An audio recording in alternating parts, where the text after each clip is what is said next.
कक्षा 8वीं की स्टूडेंट फाइल है। आपका विषय यहाँ पर विज्ञान का अर्धवार्षिक मूल्यांकन 7/5/26 का पेपर लेके आ चुके हैं। आप लोग बहुत सारे यहाँ पर कमेंट आ रहे थे कि विषय विज्ञान का पेपर लाओ, तो फाइनली आपका पेपर आ चुका और साथ ही आपको पेपर देने से पहले इस पेपर को पूरा याद करना है, ठीक है। और वीडियो को लाइक कर लीजिए, चैनल को सब्सक्राइब कर लीजिए और साथ ही इस वीडियो को आपको अपने दोस्तों तक शेयर कर देना है, जिससे वो भी 60 में 60 नंबर लेके आ सके विषय विज्ञान के पेपर में। आप यहाँ पर देख लीजिए, राष्ट्रीय शिक्षा केंद्र मध्य प्रदेश भोपाल अर्धवार्षिक मूल्यांकन 7/5/26 विषय विज्ञान हिंदी माध्यम। समय आपका 2.5 घंटे रहेगा, कक्षा 8 और पूर्णांक आपका 60 नंबर का रहेगा। आपके बहुविकल्पी प्रश्न आते हैं 1 से 5 तक, तो निर्देश आता है सही विकल्प चुनकर उत्तर लिखिए। प्रत्येक प्रश्न के लिए 1 अंक आपका निर्धारित है। तो प्रश्न पहला आता है, ईस्ट का उपयोग निम्न के उत्पादन में होता है। तो आपका यह था चीनी, बी आता है अल्कोहल, सी आता है हाइड्रोक्लोरिक अम्ल और डी आता है ऑक्सीजन। तो ईस्ट का उपयोग निम्न के उत्पादन में होता है, तो इसका आंसर आपका हो जाएगा एल्कोहल। एल्कोहल आपका यहाँ पर राइट आंसर रहेगा। फिर आपका दूसरा आता है, निम्न पदार्थों में से सबसे पहले कौन जलेगा। तो आपका यह था पेट्रोल, बी आता लकड़ी, सी आता लोहे की छड़ और डी आता गत्ता। तो निम्न पदार्थों में से सबसे पहले कौन जलेगा, तो इसका आंसर आपका यहाँ पर हो जाएगा, ठीक है, पेट्रोल। पेट्रोल आपका यहाँ पर राइट आंसर रहने वाला है, ठीक है। और आप लोग वीडियो को लाइक जरूर कर लीजिएगा। आप चलिए, आपके यहाँ पर तीसरा आता है, मैग्नीशियम का रिबन फीता वायु में जलने पर उत्पन्न करता है। तो आपका यह आता मैग्नीशियम ऑक्साइड जल और प्रकाश, बी आता मैग्नीशियम ऑक्साइड और ऊष्मा, सी आता मैग्नीशियम ऑक्साइड ऊष्मा और प्रकाश और डी आता मैग्नीशियम ऑक्साइड जल और ऊष्मा।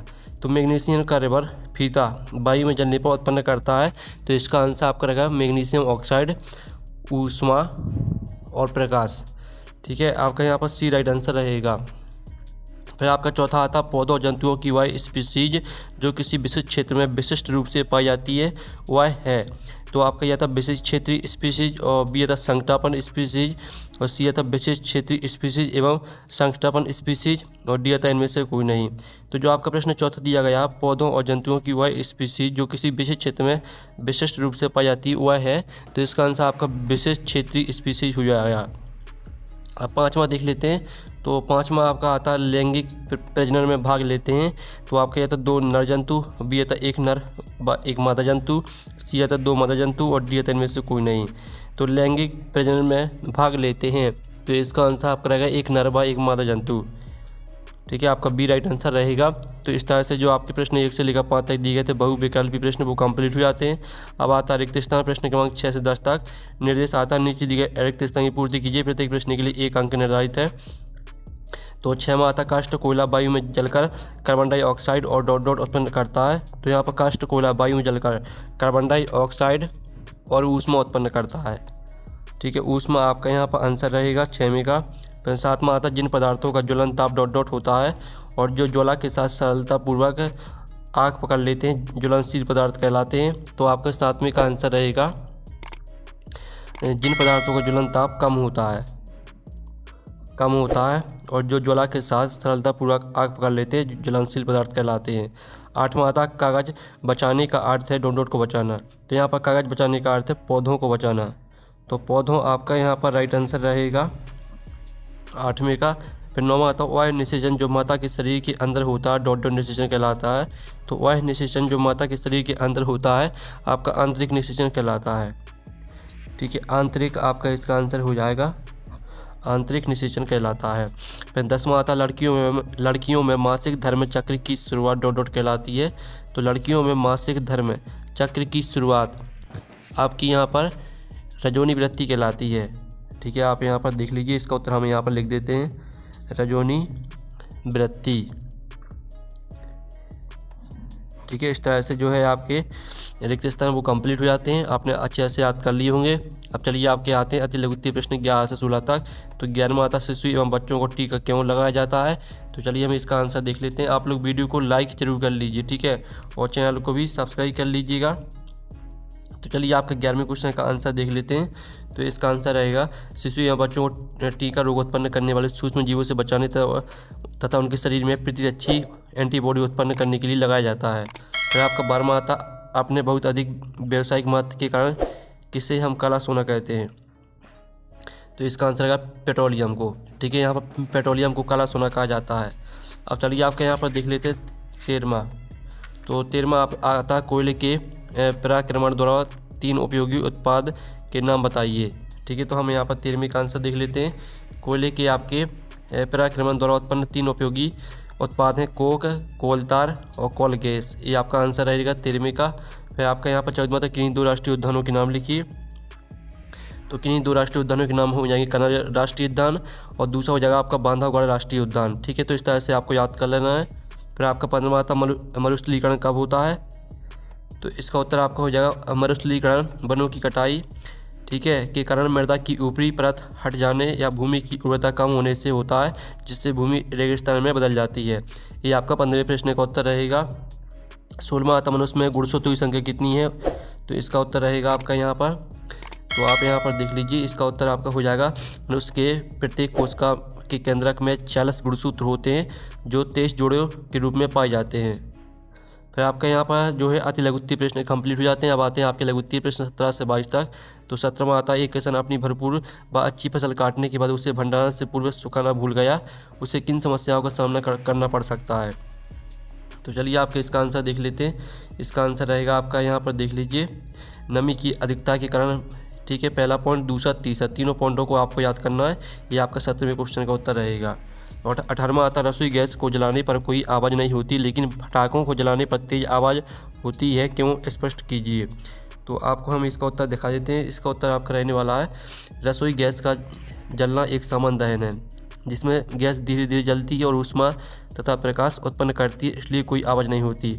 पटाखों को जलना एक विस्फोट कहलाता है। विस्फोट में अचानक अत्यधिक ऊष्मा, प्रकाश और गैस बड़ी मात्रा में उत्पन्न होती है। यह प्रतिक्रिया तेज दाब उत्पन्न करती है जिससे तीव्र ध्वनि पैदा होती है।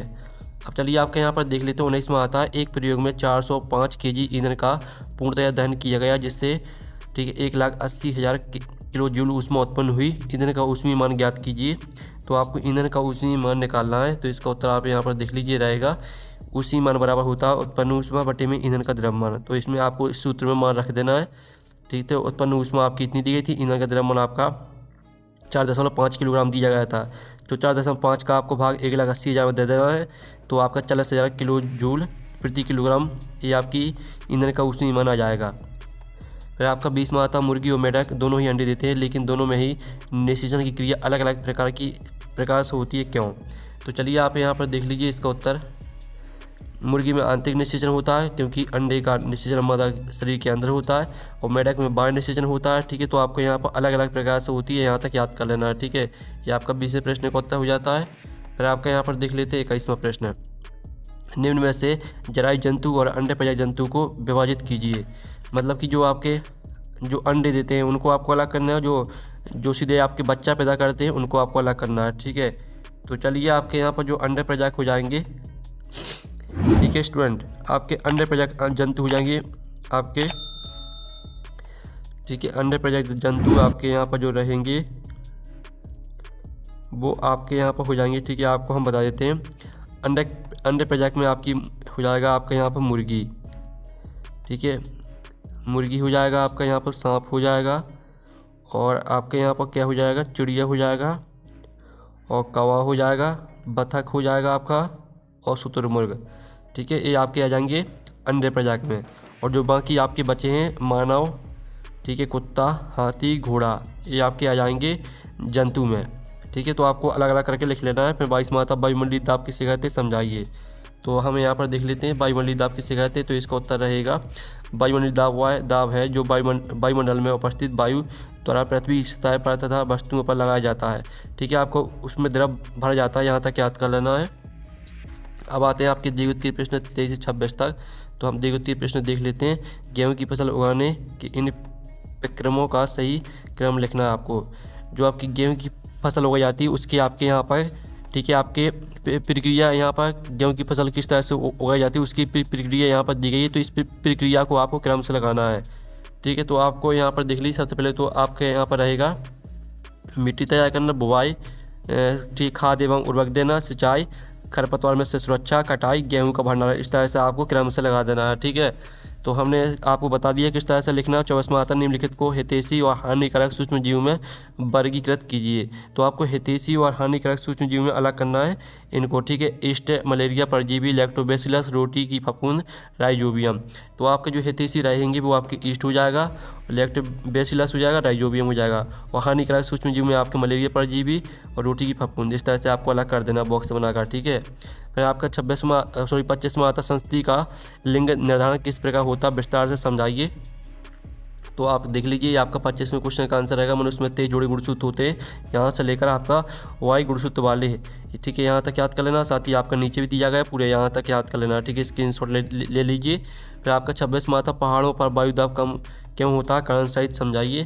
तो चलिए इसका उत्तर देख लीजिए, आपका 23वें क्वेश्चन का आंसर रहेगा, इसका भी आप स्क्रीनशॉट ले लीजिए। तो इस तरह से आपका विज्ञान का पेपर कंप्लीट हो जाता है। और आप लोग वीडियो को लाइक कर लीजिए, चैनल को सब्सक्राइब कर लीजिए। तो हम नेक्स्ट वीडियो में मिलते हैं। Thanks for watching.